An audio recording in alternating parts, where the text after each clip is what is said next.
ఆ స్థానాన్ని మహాభారతంలో భర్తీ చేసినవాడు కర్ణుడు.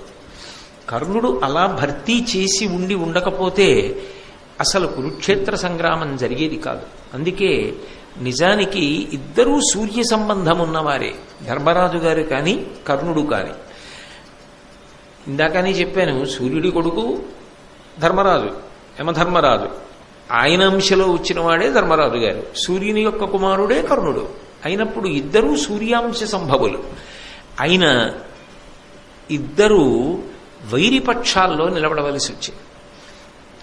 కానీ కర్ణుడి యొక్క జీవితాన్ని పరిశీలనం చెయ్యడం మహాభారతంలో అద్భుతమైనటువంటి విషయాలు కొన్ని అవగతమవుతాయి. మనిషి ఏ ఒక్క దుర్గుణం చాలా దారుణంగా జారిపోయేటట్టు చేస్తుంది అర్థమవుతుంది.